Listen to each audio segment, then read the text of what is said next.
Hey everyone, I'm Megan. Growing up, I always felt like I was living in my sister Lily's shadow. No matter how hard I worked, how much I studied, or how many trophies I won, it seemed like I was invisible. Lily was always the favorite, the golden child, and my parents never let me forget that. In high school, I was at the top of my class and the captain of the track team. You'd think that would get me some recognition, right? Wrong. Every family dinner was all about Lily, her bakery projects, her weekend plans. If I tried to talk about my day, I'd get a half-hearted, "That's nice, Megan," and then the conversation would go right back to Lily. It wasn't just annoying, it hurt deeply.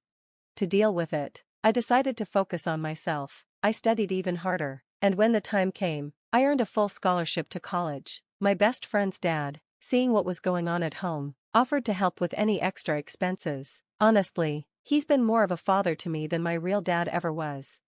One day, as I was packing for college, my mom walked into my room. She had that look on her face, the one she uses when she's about to ask for something. "Megan, we need to talk," she said, sitting on the edge of my bed. "What is it?" I asked, not looking up from my packing. "It's about Lily," she started. "Her bakery isn't doing well, and we've had to make some tough financial decisions to keep it running."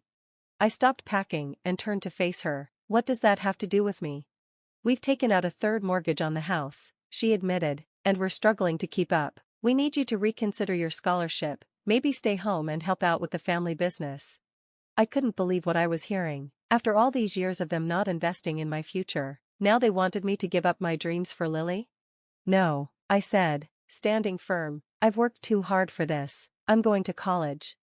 The rest of the conversation was a blur of yelling and crying. My dad called me selfish. Lily said I was ruining her life, but I didn't back down. The day I left for college finally arrived. As I packed my car, I felt like a weight had been lifted off my shoulders. I was finally leaving, finally starting my own life on my own terms. As I drove away, I didn't look back. I knew the road ahead wouldn't be easy, but for the first time, it was mine to control. It was a chilly fall evening, the kind of night that makes you appreciate being indoors. I was in my dorm, halfway through writing a sociology paper, when my phone rang. The screen showed my mom's name, and I felt a knot tighten in my stomach. I hadn't spoken to my parents since I left, and I wasn't eager to start now, but curiosity got the best of me, and I answered. "Hello? Megan, we need to talk." My mom's voice sounded strained, heavier than usual. "It's about the family." I took a deep breath, trying to steady myself. "What's going on?" "It's your sister's business. It's failing, Megan. We've tried everything, but it's just not working. We're in trouble." For a moment, I felt bad for Lily, but that feeling was quickly overshadowed by the fear of what they might ask from me. "I'm sorry to hear that, but I don't see how." "We took out a third mortgage to save the bakery," she interrupted. She cut in, her voice desperate. "We're drowning in debt, and we need your help." The words hit me hard. Not only had they risked everything for Lily's bakery, but now they expected me to fix it. "What exactly are you asking me to do?" I asked, though I already knew the answer. "We need you to come home," Mom said plainly. "Put off school for a while, help with the finances and the bakery. We can't do this without you." I couldn't believe it. They wanted me to give up everything I had worked so hard for, everything I had left behind, to fix their mistakes. Anger boiled inside me, but I kept my voice calm. "No, Mom, I won't do that. I'm not leaving school." There was a long pause, the silence hanging heavily between us. Then Dad's voice came through, harsh and accusing. "You're just going to let your family fail after all we've done for you?" The irony of his words made me want to laugh. "All you've done? Seriously?" I said. "I'm here on a scholarship, Dad, one I earned with no help from you." Mom tried again, this time with a gentler tone. "Megan, please, think of it as helping your sister. You wouldn't want her to suffer, would you?" But I had had enough of their guilt trips. Lily needs to handle her own problems. I have my future to think about. "You're being incredibly selfish, Megan," Dad snapped. "You're part of this family whether you like it or not." "I am," I replied, "but I'm not sacrificing my dreams for Lily's mistakes. I'm sorry you're in this situation, but it's not my responsibility to fix it." The conversation ended not long after. Dad muttered something about being disappointed before hanging up. I sat there with my phone in my hand, feeling both relieved and alone. It was the first time I had stood up to them so clearly, and even though it hurt, it felt right. I tried to go back to my essay, But my mind was elsewhere. I knew this wasn't over, they would come back, try to guilt me again, but I was ready for it. For the first time in my life, I was truly ready to stand up for myself. It was just another Tuesday on campus, full of the usual noise and energy, students walking around between classes. I was at the student center, grabbing a coffee before my next lecture, when I felt a chill. Looking up, my heart dropped. Standing across the room were my parents and Lily, their faces grim. I hadn't expected them to come here, to my world. As they approached, I could feel the eyes of everyone around us, curious about the drama that was about to unfold. Mom was the first to speak, her voice loud enough to draw even more attention. "Megan, we need to talk, now." Taking a deep breath, I stood firm. "We can talk, but I'm not changing my mind." Dad's face flushed with anger. "You're really going to embarrass us like this in front of everyone?" I glanced around. "It seems you're doing a fine job of that yourselves," I replied, my voice steady even though my heart was racing. Then Lily chimed in, her tone dripping with mockery. "Look at Megan, everyone, too good for her own family now that she's a college girl." I clenched my fists, struggling to stay calm. "This isn't about being too good, Lily, it's about me living my life, not cleaning up your messes." The argument escalated quickly, voices rising. Mom started pleading, tears welling up in her eyes. "Megan, please, we're your family, you can't turn your back on us." "You turned your back on me a long time ago," I shot back, my voice shaking with anger, "when you decided that Lily's bakery was more important than my future." Dad scoffed and shook his head. "You're just jealous, jealous of Lily's success."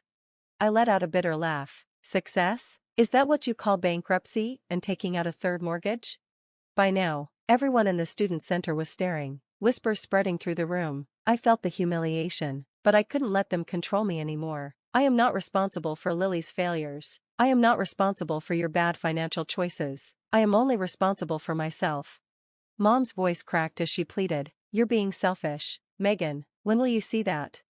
"No, Mom, I'm being sensible. You may not get that, but I have to look out for my own future, because it's obvious you won't." The argument reached its breaking point. Dad called me a disappointment, and Lily accused me of ruining the family. As they stormed out, Dad tossed a crumpled bill onto the table, not nearly enough to cover their order. It was just like them to leave a mess for me to clean up. As they left, their words hung heavily in the air. I felt the judgment from those who didn't understand, but among the stares, I noticed a few nods of support. Some people got it. I sat back down, my coffee cold and untouched, feeling both defeated and victorious. I realized then that standing up for myself might mean losing them, but maybe that was the price of finally being free. As the chatter around me resumed, I knew this was a turning point. There was no going back, only forward. After that confrontation with my family, I felt drained and emotionally raw. I needed comfort, so I headed to the one place where I always felt welcome, the little diner just off campus. The bell above the door jingled as I walked in, a familiar, comforting sound. The warm aroma of coffee and freshly baked pies wrapped around me, and for a moment, I felt at ease. Here, I wasn't the girl caught up in family drama, I was just Megan. I slid into my usual booth. Jenny, one of the diner's owners, noticed my troubled expression right away. She came over with a pot of coffee in hand, concern in her eyes. "Rough day?" she asked, pouring me a cup. I nodded, giving her a small, tired smile. "You could say that." Jenny sat across from me, her face full of sympathy. "You want to talk about it? Or I can just sit here and listen." Taking a deep breath, I told her everything, the surprise visit from my parents and Lily, the argument, their accusations, and how humiliated I felt in front of everyone. As I spoke, Jenny's frown deepened, her eyes reflecting a quiet anger on my behalf. "That's just not right, Megan," she said firmly. "You've been nothing but hardworking and kind. You don't deserve any of that." Just then, Tom, Jenny's husband and co-owner of the diner, joined us, carrying a plate of my favorite chocolate chip cookies. He slid the plate in front of me with a kind smile. "Heard a bit about what happened," he said. "You know, blood isn't always family. Sometimes it's the people who stand by you when the storm hits." His words, simple but heartfelt, struck a chord in me. Here were these two people, who hadn't known much about my personal struggles until now, showing more love and care than my own family had in years. Jenny gently squeezed my hand. "We're here for you, Megan, whatever you need. You're part of our diner family, and we look out for each other." Hearing that, I felt a warmth I hadn't felt in a long time. true belonging, and for the first time, I believed I didn't have to face everything alone. Tears welled up in my eyes, overwhelmed by Jenny and Tom's kindness and support. "Thank you, both of you," I said, my voice soft. "It means more than you know." As we continued talking, the warm atmosphere of the diner, the gentle clatter of dishes, the soft hum of conversation, slowly lifted my spirits. I was reminded that there were people who valued and appreciated me for who I truly was.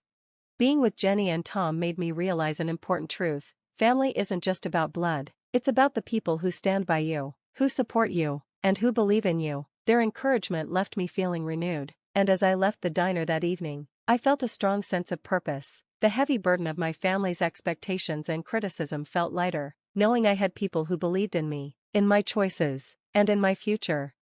This newfound strength helped solidify my resolve to push forward with my education and life, determined to define success on my own terms. As I walked back to my dorm under the starry sky, I understood that while the road ahead might be lonely at times, I wasn't truly alone. Jenny and Tom had shown me that family can be chosen, and that support can come from unexpected places. Their kindness gave me a sense of belonging, and for that, I was deeply grateful. They taught me that choosing your family can bring peace and happiness that blood ties might not always provide.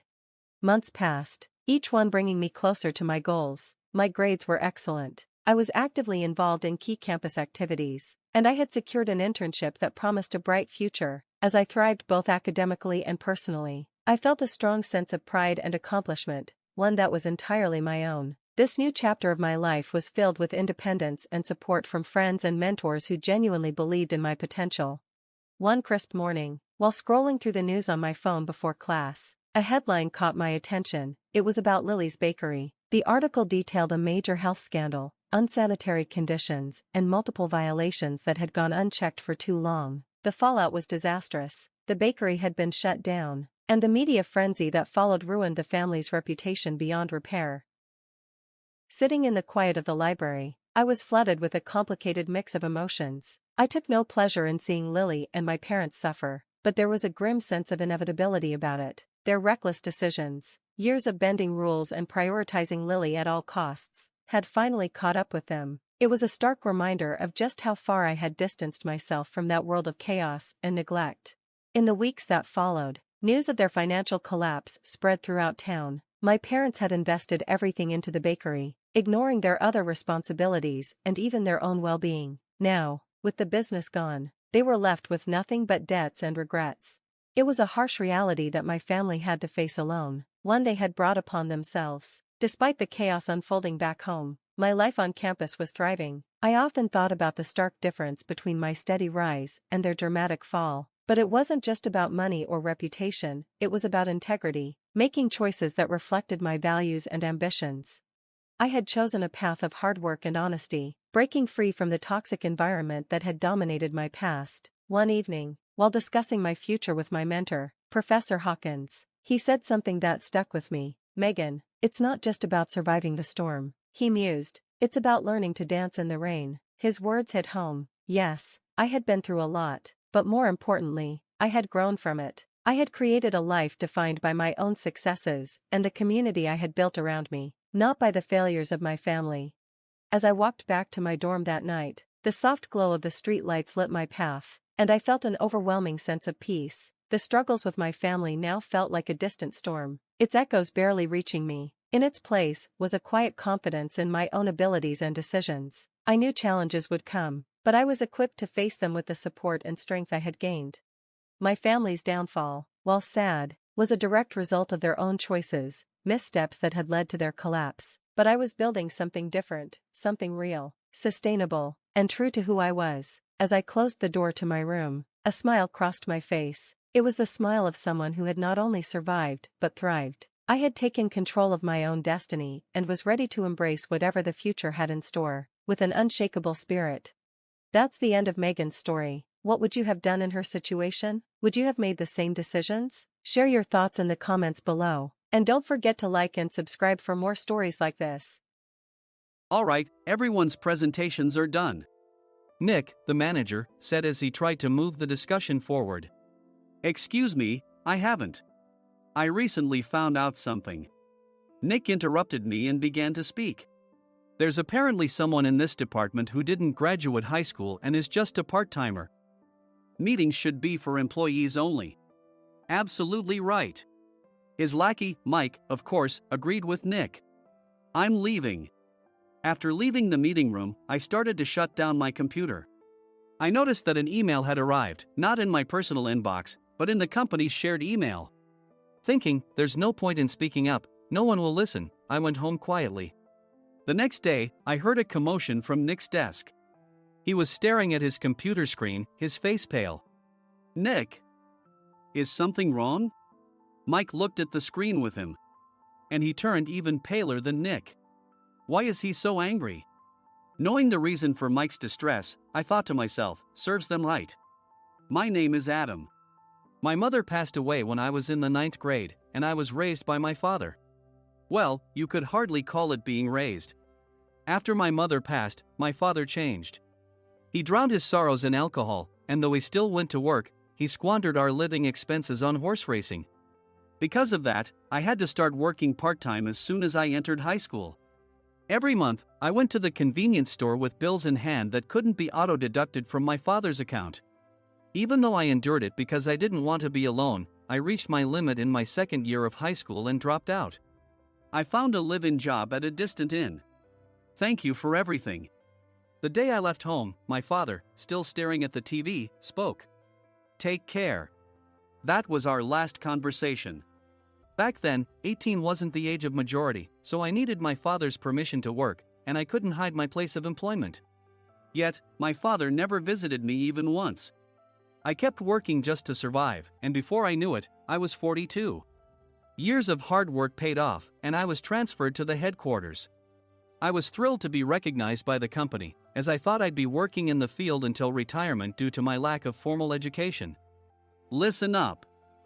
Our work can change the future of our employees.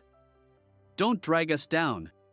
On my first day after the transfer, Nick, dressed in an expensive suit, spoke sternly. There was a reason for this. Our inn was located in a prominent tourist destination, known so well that everyone in the state could sing its commercial jingle. At its peak, we had 5 locations within the state. But that was long ago. Due to financial difficulties and aging facilities, only the place where I had worked for many years and the original establishment remained. I was prepared to lose my job anytime, but now there was a glimmer of hope.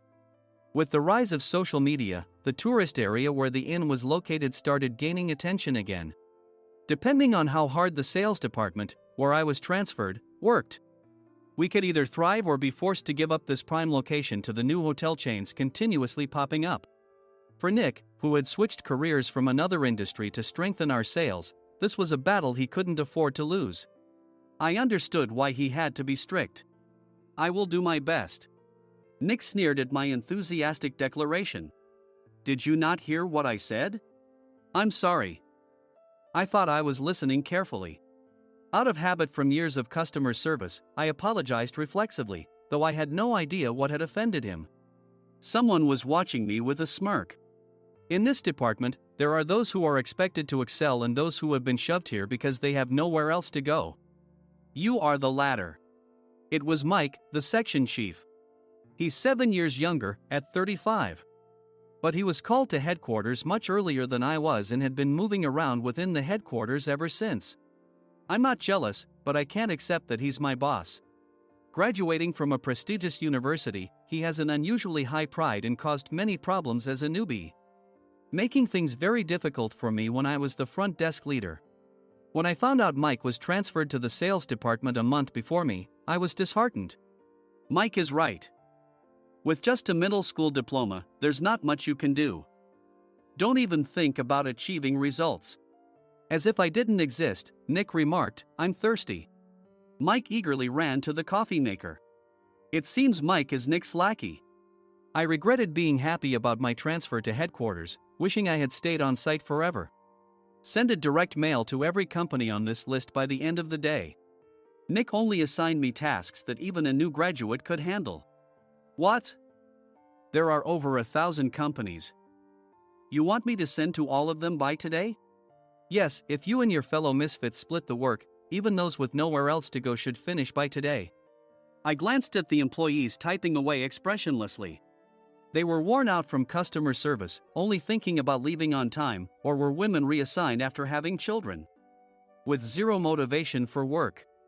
Even Sam, a new graduate from the same university as Mike, who was supposed to be among the expected achievers, had no enthusiasm for the job. Having joined the company wanting to do customer service. "I don't care what they say, I plan to quit any time," he said. Only Nick and Mike were highly motivated, making all the decisions between the two of them. I originally only wanted to work at the inn to survive and had no particular attachment to this job. I swallowed my words, thinking I had no right to reprimand them. About a month after the transfer, Nick told us with a frustrated look. "To commemorate the 50th anniversary, we've decided to create a plan exclusive for one group per day. Originally, Mike and I were supposed to come up with it, but our president, Mr. Thompson, insists on hearing everyone's opinions. So, you all get a chance." As Nick explained, Mike began handing out prints. Make sure not to embarrass Nick. If your ideas are half-baked, you'll have to redo them. It seemed that they had printed his handwritten notes by Mr. Thompson, which included several questions and a section for free responses. It made sense why Nick had to seek our input, given that all responses had to be submitted to Mr. Thompson. We were given a week to think about it, and a meeting was scheduled to compile our ideas. My plan is to let guests enjoy both the old and modern America. Nick began the presentations. Guests would watch a master confectioner at a nearby traditional sweet shop make sweets in front of them. The welcome drink would be premium tea in a bottle. Nick's plan was certainly attractive. After his presentation, Nick called on us to present in the order we were seated. Just as I stood up for my turn. "All right, everyone's presentations are done." "Excuse me, I haven't. I recently found out something." Nick interrupted me. "There's someone in this department who didn't graduate high school and is just a part-timer." He was likely talking about me. I joined the company as a part-timer and was made a full-time employee when I turned 20. That was 20 years ago, so Nick and Mike probably had no chance to know until recently. Meetings should be for employees only. Absolutely right. After that, Nick kept creating opportunities to solicit everyone's opinions, purposefully excluding me from speaking. The meeting unexpectedly heated up and went past the scheduled end time. A few people asked to leave, and the discussion continued with the remaining few. "Still here?" Normally, you'd leave in that situation. Though I had no attachment to the job initially, hearing kind words from customers made me want to make them happier. For someone like me, with nowhere to go, the inn was my home and customer service was my life. I felt pathetic about my current self. "I'm leaving." I left the conference room and started shutting down my computer. I noticed an email had arrived, not in my personal inbox, but in the company's shared email. Thinking no one would listen to what I had to say anyway, I quietly went home. The next day, while preparing the DM as instructed, I heard a commotion from Nick's desk. In his haste to stand up, he hit his knee on the desk. He stared at his computer screen, his face pale. "Nick, what's wrong?" Mike, thinking he should be the first to rush over, approached Nick while still wearing his coat. He peered at the screen with Nick. And he turned even paler than Nick. Why is he so angry? Who is responsible for this company? Nick, more irritated than ever, asked, and Mike answered without checking. Probably Sam. Sam wasn't there because he was attending a morning training session for new hires. Nick gave up on getting angry and returned his gaze to the screen. They were looking at an email that arrived right after the end of the working day yesterday. Apparently, no one, including me, had checked it before leaving. The email was from a large company that used us for their annual employee trips. The president and executives of that company also frequently used our services personally. President of the company, Mr. Mason himself, had declared that neither he nor his company would ever use our services again. Well, some companies cancel their employee trips or stop using our services due to financial struggles. Let's just move on. Mike kept wiping the sweat from his forehead with a handkerchief. Knowing why Mike was so agitated, I quietly watched their interaction. Do you know how much revenue we get from that company? We can find other guests to fill the rooms, but we'll lose the banquet costs, gift shop revenue, rental car fees, and more. Moreover, the gifts were supposed to be prepared by the traditional confectionery shop involved in Nick's proposed plan. If it's known that we incurred such a huge loss at this critical time, Nick's position in the company would be jeopardized. Nick took a deep breath, seemingly trying to calm himself. All right, Mike. Go to New York right now and apologize to Mr. Mason. What? You're coming with me, right? I have urgent work to do. I trust you, which is why I'm entrusting this to you. Please. Mike, believing Nick's sincerity, agreed with a determined look on his face, saying, yes. That's Nick for you. Even if Mike went to apologize, Nick would shift all the blame onto him if the client didn't change their mind. Well, it was Mike's fault to begin with, so it served him right. About 3 hours later, Sam answered a call from somewhere and repeatedly apologized, saying, I'm very sorry. Everyone watched to see what was happening. After ending the call, he informed Nick with a weary tone. When Mike arrived at the client's company, he only made things worse, further infuriating Mr. Mason. He was demanding, get his boss here immediately. It was no wonder Sam was exhausted, dealing with such a call right after returning from training. What is that idiot doing? All right, Adam, you're coming with me. If sacrificing Mike didn't work, then I must be next. Normally, I'd want to refuse at all costs, but I saw an opportunity in this situation. If I can be of assistance, I'd be happy to join you. I obediently followed Nick, and we flew to New York. When we introduced ourselves at the reception, it became clear how serious the situation was. As the receptionist personally escorted us to the president's office. Angry voices leaked through the door, making both Nick and me uneasy. Excuse me. I'm Nick, the supervisor. I understand my subordinate has caused you trouble, and I deeply apologize. Nick, with his experience in the corporate world, knew enough to offer an apology before excuses. However, his customer service skills left much to be desired. I sighed as I saw Mike trembling like a small dog in the corner of the room. What kind of training are you giving your subordinates? Mr. Mason glared at Nick with a red face. The intensity of his gaze made even Nick take a step back. Regrettably, I joined this company only 2 years ago and was unaware of Mike's issues. I should have identified his shortcomings sooner. Indeed. I should have realized sooner. No sensible person would come to apologize and then give a lengthy presentation on the drawbacks of not using their in. Nick froze, his mouth slightly open. Suspecting the worst, I picked up the documents that had fallen to the floor. It seemed Mike hastily prepared these documents on the plane, listing the disadvantages.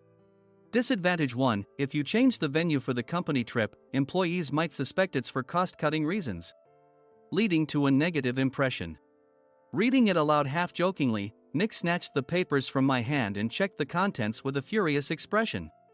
Among the stack of documents was a receipt from a nearby convenience store's copy machine. I felt a pang of dread, hoping he hadn't shown the receipt as well. What do you think he said when I asked what kind of nerve he had to do this? I'm very sorry. Faced with the dire situation, Nick must have thought there was nothing left to do but apologize. In a voice smaller than I'd ever heard from him, he uttered words of apology. He said, I'm a Harvard graduate. I don't believe I said anything wrong. Mike. What have you done? Forgetting his plan to pin the blame on Mike, Nick yelled loudly, even in front of Mr. Mason. I didn't do anything wrong. You're still saying that? Look at him. Mike pointed at me with a shaking hand. I was assigned to headquarters in my 20s and now I'm a section chief. This guy only made it to headquarters at 42. Everything I've done proves I was right. So why are we losing the contract? Having said his piece, Mike collapsed to the floor. Of course. You were sent there because you had nowhere else to go. Mike never expected to hear such words from someone he looked down upon. He lunged at me, and Nick hurriedly stepped in to stop him. Mr. Thompson told me Mike is a quick thinker, and to take good care of him. There's no way he was pushed aside. Don't make things worse here. He didn't say quick thinker, he said only quick-witted, didn't he? I don't remember that part. I recalled the many troubles Mike caused when he was a newbie. When Mike was on the front line, his pride was so high that he never apologized to customers. Customer service, especially in our job, doesn't work alone. It brings both good and bad situations. If the front staff or housekeepers made mistakes, or the cleaning company didn't properly clean a room, one had to apologize to the customers regardless of personal fault. Mike, in such situations, would never apologize, insisting he wasn't at fault. This often angered customers, and as the front desk leader, I frequently had to apologize on his behalf. He caused complaints and disrupted operations, which is why he was quickly moved to headquarters. In departments where he didn't interact directly with customers, his quick thinking was beneficial and things went well. But it seemed his flaws were starting to show. Corporate reservations are supposed to be entered into the system by the sales representative. But a quick check yesterday revealed that more than 10 items were missing from the client's reservation. The handover document clearly stated what needed to be prepared. Why didn't you enter it into the system? Why do we have to give them special treatment? Filling rooms near the banquet hall, setting up all the food in advance. Specifying the brand of wine, they're too demanding. No wonder he always angered customers, I thought, feeling a headache coming on. Grouping them in rooms near the banquet hall is for our benefit too. It makes it easier for the staff to set up beds and serve breakfast since everyone's schedule is synchronized. As for the other requests, Mr. Mason suggested them to lighten our load. I didn't know that. Nick finally seemed to realize that Mike was the one who had angered the client. What did you say to them? I just told them we wouldn't give them special treatment anymore. We shouldn't waste effort on things that don't bring in money. I was utterly exasperated at his lack of understanding of customer service. Of course, we shouldn't comply with unreasonable demands. But carrying over successful practices from past stays makes customers feel remembered and enhances their experience. Good memories encourage repeat visits. That's part of our job. I looked down at Mike, who was sitting on the floor. In our job, nothing is a waste. Mr. Thompson likely moved you to the sales department, hoping you'd finally understand this. How do you think he feels now that you've failed to meet his expectations? Mike, tears in his eyes, fled the president's office. I was amazed he still hadn't apologized. You have it tough, Adam. It's okay, we're all employees of the same company. I deeply apologize for this disrespectful incident. Especially after all the care you've shown us. If it weren't for you, Adam, I really would have stopped staying here. When I heard you were moving to the sales department, I was willing to reconsider if you handled it. Seeing us talk so amicably, Nick's face contorted. Do you two know each other? Adam's service is excellent. I always requested him specifically. Normally, we don't accept specific staff requests, but we made an exception for Mr. Mason, adjusting my shifts accordingly. He had personally stayed at our hotel just before my transfer, and during casual conversation, I mentioned, I'm moving to the sales department soon. If I hadn't told him then, things could have been much worse. Please continue to take care of us. I look forward to it. On the return flight, Nick awkwardly offered me a can of beer. It's still working hours. Of course, I had no intention of forgiving him for a single beer. Nick might try to pin everything on Mike and avoid any consequences. While pondering this, a startling fact came to light. Nick, the tea bottles for the plan have arrived. I handed Nick a bottle labeled with our inn's name. They look good. What are you talking about? These are plastic bottles. I had assumed we would use the trendy, high-end bottling tea. But what arrived were ordinary plastic bottles of tea with customized labels. The only unique aspect was the label, which had the inn's name, making it look customized. Upon further investigation, I discovered that a substantial amount of money was set to be paid to the tea company. It was priced like bottling tea. Does this plastic bottle really cost $100 each? The tea inside is specially blended for us. The extra cost is for that. Wouldn't it be better to use another tea company? Or is there a specific reason we must use this one? As Nick continued to make excuses, I showed him a printed email. I informed the tea company's president, Mr. Mitchell, that we discovered irregular payments and he confessed. He said you two were high school classmates and planned to split the extra money. That idiot. Why did he confess? That's not important. You should worry about yourself, this could turn into a police matter. Opening the bottle cap, I suggested. How about calming down with this tea? It supposedly has a relaxing effect. Nick drank the tea frantically. In the following days, decisions were made about their fates. Mike was reassigned to the General Affairs Department, with no chance of transfer or promotion, as per Mr. Thompson's orders. As for Nick, since the payment to the tea company hadn't yet been made, he narrowly avoided legal trouble. Instead, he was encouraged to leave the company, and to avoid further complications, Nick submitted his resignation. Rumor has it that connections between HR departments have made it difficult for him to find new employment. Even though it was good to have those two gone, something unexpected happened in the sales department. Everyone became motivated and united in refining the 50th anniversary plan. In the end, my plan was adopted.